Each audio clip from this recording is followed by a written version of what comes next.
Hello, welcome back to the Fangirl Fantasy Podcast. This is Julie Russell, and today's guest is Danielle Ferreira. She is a social media coordinator at the Barclays Center. Hello.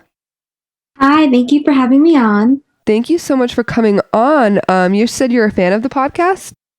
Yes, yeah.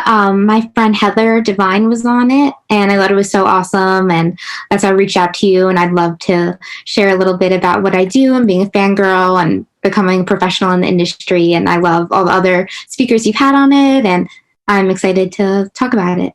Awesome. Thank you so much for coming on. It's been fun. I was nervous to do this at first because it's super out of my element, and then after the first episode I'm like, oh, I'm just talking to other people that are just like me. So it's been great. So as a social media coordinator at the Barclays Center, what is your day-to-day like? Well, I kind of frame it as like my day-to-day before Corona and after Corona. Before Corona, it would always be coordinating like announcements of shows and concerts and tours, attending the shows, covering the shows on social media, and then kind of doing that day to day. So it was very exciting. I was at concerts like almost every day of the week. I would leave my house at like 7 a.m. and get home at like midnight. And that was my life for like 3 years. And then with Corona coming, into play and all the concerts, being canceled, day to day, I've had to become creative and like, how do I keep these people engaged? Because we don't have concerts. And I can't just do a Throwback Thursday every day because that's not fun. That's not engaging. So it's been a challenge, but it's also made me step out of the box, I guess, and I've been really grateful for this. How have you been creative? What have you been doing?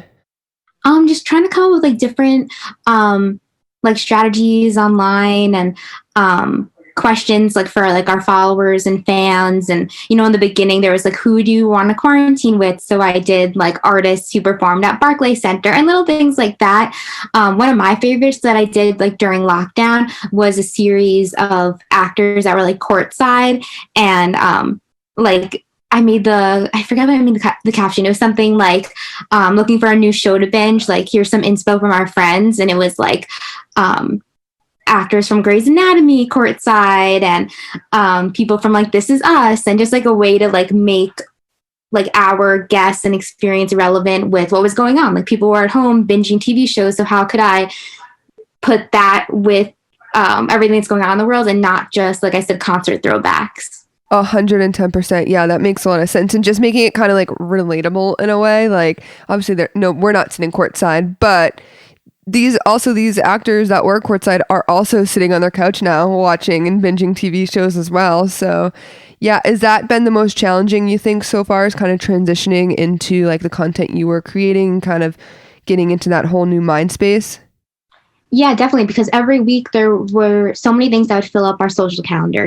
There'd be announcements, there'd be the actual concerts, and that would be a few days worth of content. And then I'd have to slot in maybe 2 extra things a week, but now it's every single day. Like that's the extra pieces. So it's been, like I said, challenging, but very like rewarding. And once life's normal, I'll have like so many like ideas and how to incorporate other things. And like our engagement's been awesome and whatnot. So just continuing every day, like I get inspo from like everywhere and just trying to incorporate that in the best possible way that like aligns with our brand and everything. So it's been weird, but it's been fun to say the least. Basketball is back, and obviously you guys host the Brooklyn Nets, but obviously they're not playing at the Barclays Center. Are you still posting content related to that and trying to still transition the sports side of it? Or do you focus like, besides like the court side, focus mostly on the music side? So my team, we focus mostly on non-NBA. So like I work on concerts, like WWE, Disney on Ice, like basically non-NBA. But of course, as the Nets play in Barclays Center, there's always going to be that crossover. So they are playing at Barclays Center now. And they are. They are in arenas. It's fanless, of course. So now that they're back, I've been trying to incorporate, like the new court and things like that. And while what's hard about running an account as an arena is that we have fans from every genre, sport, like basketball, college basketball, wrestling, boxing. So it's like, how do I cater to all these people? And yeah, as the NBA's back, I've been trying to keep fans excited about something going on there, you know? Definitely, yeah. I feel like if you were a social media manager, coordinator, director during this past year, you could do anything. I just think anyone that has like gone through it, you're working 24/7, you don't really get to turn it off, and you're also using that other side of your brain that you usually don't use or usually don't have to use. So I just think social media managers this year are just the epitome of like the coronavirus kind of. Yeah, I saw this tweet. I have to find it. It was so good. One of my friends retweeted it who also like works in marketing, and I thought it was really relevant. I'm sure it's like right here. If you think marketing is easy, come up with something creative every day for the same topic for one whole year. And that just sums up 2020 in a nutshell. Definitely. And you also have to be sensitive about what you're posting because of the times. And also, of course, as a venue, you guys have been hit so hard because of concerts, and smaller venues have been hit terribly because of everything that's happening. And you don't want to like, you can't post anything. You guys can't even just like assume that there's going to be a show coming up. And right? Like, do you guys have to kind of, you can't just assume like, oh, we'll see you in May. Like, we have this here, we're going to book this concert. Or how are you guys kind of handling that? Yeah, so with like the questions on our social media and things, I'm just like trying to have people reminisce about the times, like what was your favorite concert? What's the best song you've heard live? And kind of digging a little bit deeper, like once concerts are back, what song do you want to hear? What was like your favorite merch and like little like things like that. But just getting people excited that they will come back one day. And yeah, like kind of like feeding into like nostalgia and memories. And like I love posting like a great like confetti picture and being like, this is what it's all about. Happiness Begins tour. Every time I post about the Jonas Brothers, Twitter and Facebook explode. Instagram sometimes too, but on our Jonas fans love when I tweet about Happiness Begins. I tweeted. I posted like on Twitter and Instagram, like the like when the Jonas Brothers went onto stage, like what was like your favorite stage entrance? So obviously I posted that, and like that was one of the best ones. It's like the little things like that. And I only started working at Barclays Center in September, so I don't have the most content like like recording like on my phone. Luckily we have years and years of photos and whatnot from our photographers, but I'm so glad I took a million videos from the Jonas Brothers because I've been able to use that in so many ways, and our fans respond to it, and it was such an amazing show, like even from being a fan, like it was lovely. I didn't get to go to that one, but I saw the Happiness Begins tour at very many venues. What pursued you to get into social media? What made you want to have that as a career? So when I was probably 14, I made a Twitter. I think it was 2011. So I think I was 14. 13 or 14. Justin Bieber had a Twitter, so I made a Twitter. Miley Cyrus had a Twitter. I love Miley Cyrus, and I would tweet her 24/7. And some girl tweeted, if you like, some girl I went to high school with, like, if you tweet about Miley one more time, I'm unfollowing you. So I'm like, that was rude. I'm gonna make a Twitter. Like she added you and said that? She subtweeted me. Oh, okay, so she couldn't even click the app button. Exactly. Yeah. No, it was very rude of her. So I'm like, you know what? I'm just gonna. This is when fan Twitters were being made. This is when they were just emerging. So I'm like, I'm gonna just make that because no one else wants to hear about Can't Be Tamed being released, but I do. And so I made this Twitter, and I don't even remember the name. It was like Danielle Miley 4, and it's since evolved. And I made so many fan friends, and I was not an update account like at all. Like here and there I would kind of try to update, and I realized that really wasn't my beat. And I've always loved graphic design since I was younger, so I would just tweet like edits I made of Miley, and I think I was 15 the first time she DM'd me. No way. She loved an edit, and she wanted me to like redo it a little bit so she could make it her phone background. And then since I was 15, she's been tweeting me, DMing me, reposting my edits like for years. And then I was like, I think I have a knack for this. I know how the fans talk to each other. I know the inside jokes. I know like the lingo. Like I want to pursue that, but I didn't know anyone in the industry. And then I was just trying to navigate my way through. But it all started because of Twitter and Miley. How did you react when you got that DM? I remember I was on my way to the mall with my grandma and I was hysterical crying. Like getting the like little bar across your screen, Miley Cyrus sent you a DM. Like And that was when we got like the text updates from Twitter, right? Was it a text update? I had the text updates and the ribbons like on I don't know if it was I don't think it was a BlackBerry. It might have been a BlackBerry. Oh my god, that's amazing. Do you still make edits to this day for Miley or just for fun?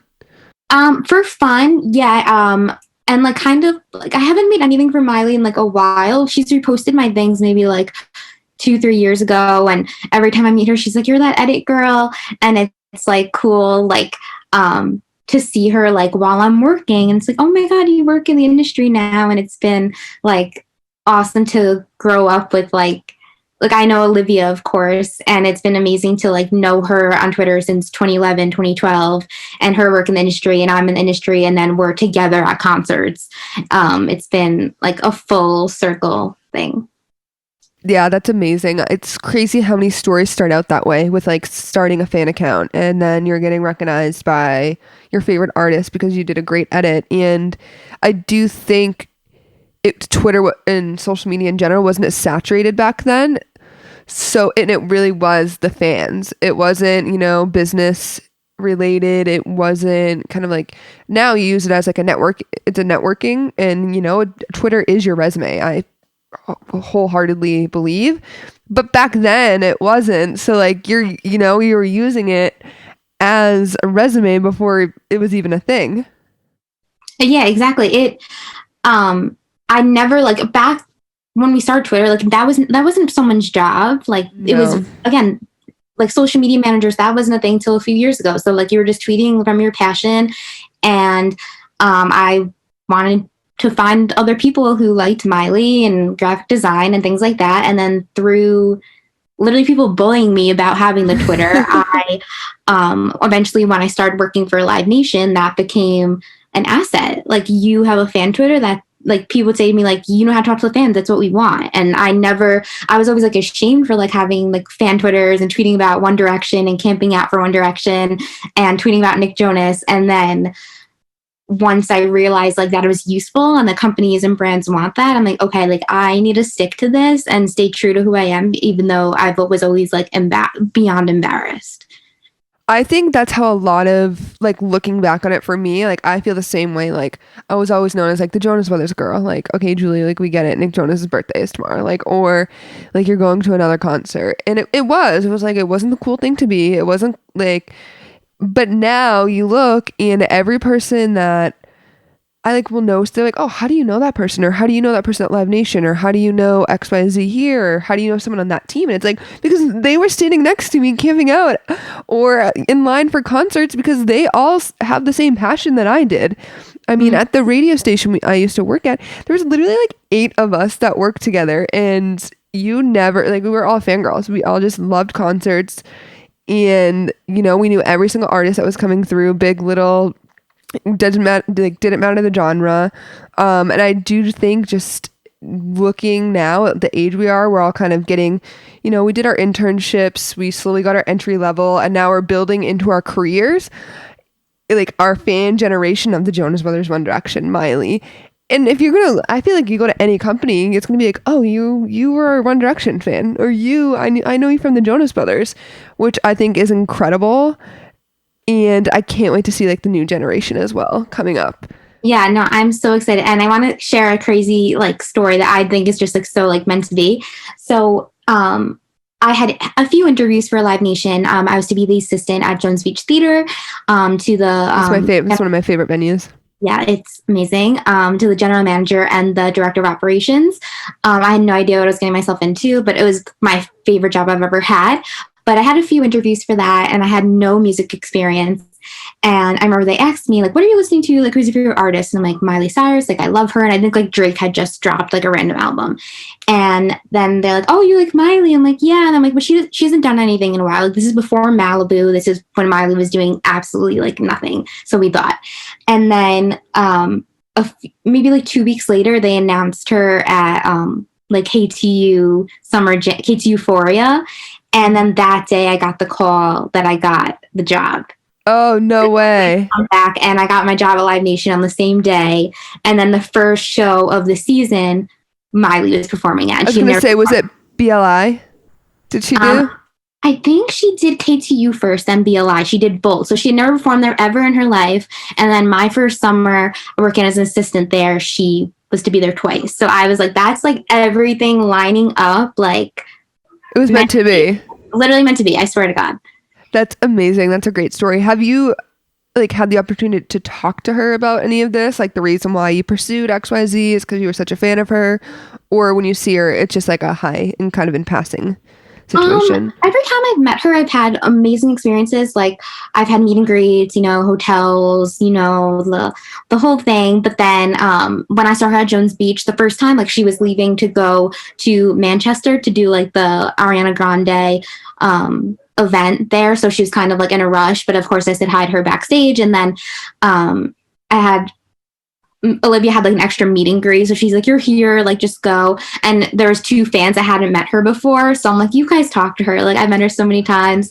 And I was like, I used to make those edits. She's like, oh my God, that black and white one. I'm like, yeah. And like, it was quick. So she doesn't like know yet, I guess, but like she knows like of me and she knows I know Olivia. And she did like a Jimmy Fallon like fan sound check thing that I was invited to, and like it was all like the like insider like smilers or whatever. And it's been nice that like I have made so many like edits for her, and I've put that on my resume. Like I say I've done freelance for Miley Cyrus because I have, and that's like opened so many doors. And it's crazy to think. I always say it's crazy to think like someone I'm a fan of was a fan of my work. Like that just like I'll never be able to digest that. Ever. Yeah. Crazy. Besides Miley, who are your like top 5 artists that you like are fangirls of? Well, Miley's or three. You can give me 3. We'll see where it goes. Miley's my top one always, like forever in my heart. Taylor Swift, love. Like if I could work for anyone, anyone's team, do anything for anyone, Taylor Swift, 110%. Obsessed with her. 1975, love them so much. I love the Jonas Brothers, Harry Styles, One Direction. I think that's more than 5. But back in like my like fangirl days, it was Miley and One Direction. Okay. And then now you're like Harry. You're a Harry girl. Yeah, love Harry. I was going to go to Harryween and everything, and Love on Tour. I surprised my sister with tickets for Christmas last year. So, and then that never happened. But well, hopefully you still have the tickets. It will happen in the near future. But with that being said, was there a concert last year that you were like, oh, I'll just see them the next time they come around? Like, just something came up and it just wasn't a priority to go. And now you're like kind of kicking yourself in the butt because then we didn't get concerts for a year. Is there a show that like, you're like, oh, I'll just go see them next time? I usually go to every concert. Like, I'll go to 2-3 concerts in a night. If like there's ones I really want to go to, like it's a problem. But this year, I will say, was like the most concerts that I don't even know what I'm trying to say. No, there's definitely been concerts that I've missed out on, and not this year. I need to restart that sentence. I'm so sorry. You're good. No, I go to most concerts for sure. I probably should miss out on some for like my health and well-being, but I will never not go to a concert if there's a concert you want to go to, you're going to it no matter what. Yes, if it's in a different country or anything. I definitely would always stick to like the New York area. I will be everywhere. I'll be in LA, I'll be in Paris. I will go. That's amazing. And who are you looking forward to seeing in concert in 2020? 2021? If we have, or when concerts are open, who are you most excited to see? Well, I was really excited. I had tickets for Taylor Swift's Loverfest. Yes. And now that she's had 3 albums since last year, I'm eager to find out like what she's going to do. Is it all going to be in one like folk? I need a whole Loverfest. Like I can't have them two. Like you can do Folklore and Evermore together, but you can't put Lover in there. And Lover deserves its own bubble of shows. Yeah, no, I'm definitely excited for that, especially because I think I got like 15th row tickets for that, and I didn't ask for a refund for it. I'm like, I'm not giving those seats up. For sure, because you have no idea. Because I remember when they went on sale, it was like a 6-7 hour wait to even get through Ticketmaster. Mm-hmm. Yeah, I had just gotten my new job last year. I'm like, this is my gift to myself. And I'm like stuck on Ticketmaster all morning. And like usually for concerts, like there's always like a friend of a friend that I can ask to like help out with tickets, working in the industry for a few years. And for this, I'm like, no, I'm doing it the old fashioned way. I need these tickets. And we shall see. Do you think that Taylor's just gonna, like, what do you think she's gonna do? I feel like she's just gonna have like a B stage for the other ones and do like an acoustic set for it, or just full on Loverfest. And then in my professional opinion, I'd say like arenas or theaters for like Folklore and Evermore. I like that. It's a good suggestion. And then did you keep your Harryween? Did they refund those tickets, or what happened with Harryween? I believe so. I think. I know I just get so mixed up. There's so many artists that just refunded everyone, and then other ones that you like request the refund. I have no idea. I need to check my Ticketmaster and just see what's sitting in your account. Yep, I know for GovBall, I kept my tickets. I didn't ask for a refund for that. Because it is hard. Some of these tickets, if you have good seats, they're just going to transfer them over and it's not worth it. And you already spent the money and it's gone. So you're like, might as well just keep it, see what happens. If they end up canceling, you get the refund. Mm-hmm. Yeah, so I'm not trying to wait on that Ticketmaster line again, or like a GA for GovBall. Like there's no need to, I'd rather just keep it. I already paid for it. Out of sight, out of mind. Exactly. And what show are you most excited to work on in 2021? Well, I don't know who's touring next year. Who that you guys had scheduled coming for like 2020 for Barclays? Like, who were you most excited to work? I was really excited for The Weeknd. That was supposed to be in July of this year. And Justin Bieber, of course. Yes. Because I am like the pop girl in like my group, of course. So like if anything's like pop or like boy bandy, and we were supposed to have Niall. Oh, I'm gonna love that one too. Last April, of course, that was canceled. But that I was really excited for because it was Lewis Capaldi, Fletcher, and Niall, and I love all of them. And it was supposed to be my birthday week. Oh no. It was supposed to be like my birthday gift to myself. And that I don't know who's coming back or not, but I was looking forward to, One Direction, always in my heart. Honestly, even those 3 shows was a good lineup that you guys had. Yeah, that I was really excited for because they're like, you're the pop girl. Like when I'm covering shows like the Jonas Brothers, the Chainsmokers, and 5 Seconds of Summer, like I know like what we want to see. I know that like everyone loves Luke. I know like this song has like this lyric that all the Jonas Brothers fans love. And while it's really awesome that Barclays Center has like so many different genres, and like I definitely get different appreciation for different bands and artists, like I'll always be a pop girl at heart and like can use that insight to like get the best video and the best tweet that then like the fan Twitters tweet about. And then I'm like, oh my God, like I know this girl who's retweeting, and it's just like such a funny thing. And I'm like, I know that's a good piece of content when the fan accounts get it. That's awesome. That makes it so much fun too, is like you're knowing kind of the fandom that you're interacting with when you're grabbing the Mhm. content. Or like with the Happiness Begins tour, like when they're running to the B stage, so you need to get over there, or when they're doing the outfit changes and when the fire was coming. So that yeah, it's so great to have somebody on the team that knows what's going on. Exactly. And like the part in the Happiness Begins tour, like when they come back out for like burning up and like the fire, Hmm. Yeah, like had to exactly. get that. Or like when they dance during Only Human, like, And you hear their knees cracking. yep, got that front and center. That's amazing. I do social media, but I've never done it for a venue, so it's so cool to hear that you you're up close and personal with all these shows.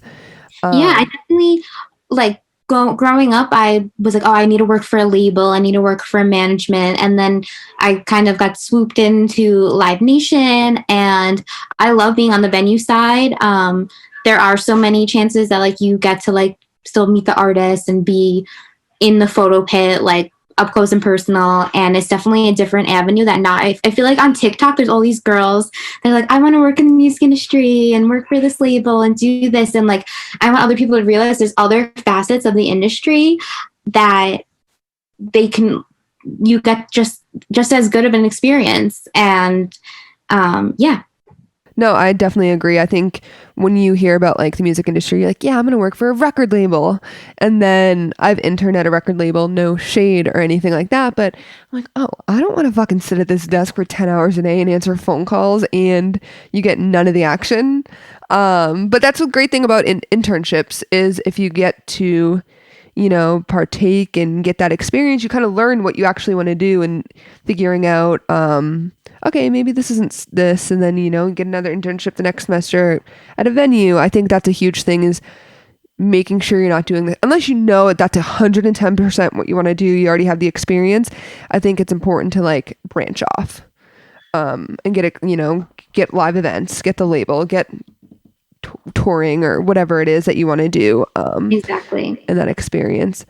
But I super appreciate you coming on and being a fan of the podcast before, Yeah. and learning all about what you're doing. And I'm looking now. I'm gonna go. Everyone listening, go follow the Barclays Center on social media. I'm gonna go do that right now. But thank you for coming on. Thank you everyone for listening to another episode of the Fangirl Fantasy Podcast. Make sure to like and subscribe on YouTube and give it a review on Apple Podcasts and Spotify. Thank you guys so much.